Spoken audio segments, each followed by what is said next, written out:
You remember your first day of school. You can picture it. The smell of the hallway, the color of your backpack, maybe a teacher's face. It feels solid. It feels true. But here's something that should unsettle you. That memory might never have happened the way you think it did. Not because you're lying, not because something is wrong with you, but because memory was never designed to record the truth. Your brain is not a camera. It is not a hard drive. It is not even a reliable narrator. Every time you remember something, you are not playing back a file. You are reconstructing an event from scattered fragments, filling in the gaps with logic, emotion, and whatever you happen to believe at the moment of recall. And every single time you do that, the memory changes. This is not a flaw. It was never supposed to be fixed. Your brain evolved to be useful, not accurate. Think about that for a moment. Elizabeth Loftus has spent over 5 decades studying exactly this. She is a cognitive psychologist at the University of California, Irvine, and her findings should make you deeply suspicious of your own past. In one of her most famous experiments, she asked people to watch footage of a car accident, then asked them a single question. Some were asked how fast the cars were going when they smashed into each other. Others were asked how fast they were going when they hit each other. One word. That's all that changed. And yet the group that heard the word smashed remembered the cars going significantly faster. A week later, they were more likely to report seeing broken glass in the footage. There was no broken glass. The word had planted a memory of something that was never there. One question, one word, a false memory, now stored as truth. And Loftus didn't stop there.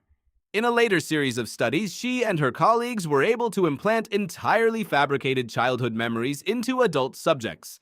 They told participants about 4 events from their childhood, 3 of which were real and 1 of which was completely invented, including a story about getting lost in a shopping mall.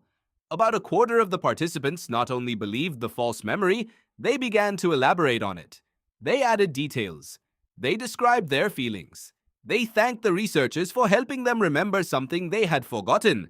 The memory felt real because the brain made it feel real. This is the part that gets unsettling. When a memory is stored, it doesn't go into a vault. It gets distributed across different regions of your brain. The hippocampus handles the general narrative.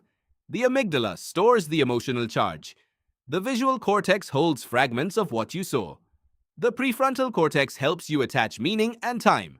When you remember, all of these pieces fire together and your brain assembles them into what feels like a single, seamless experience.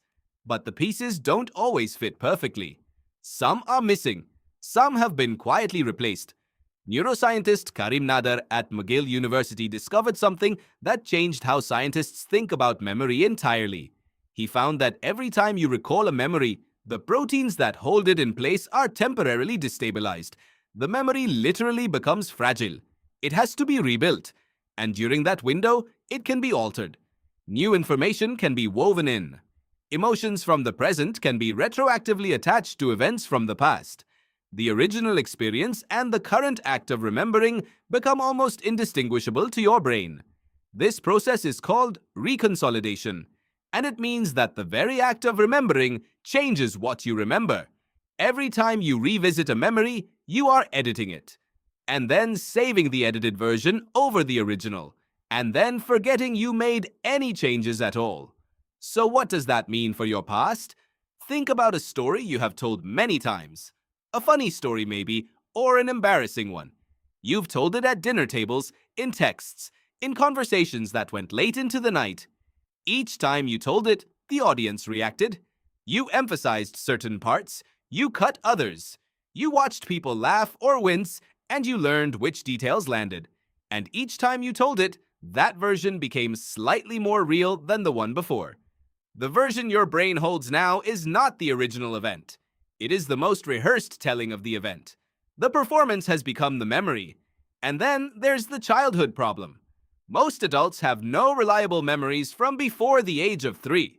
Psychologists call this infantile amnesia. And for decades, the leading explanation was simply that the hippocampus isn't mature enough to form lasting memories that young. That is partly true. But researchers like Patricia Bauer at Emory University have shown that children do form memories early. They just lose them as they grow. The brain is still developing. The systems aren't connected properly yet. Memories form and then decay before the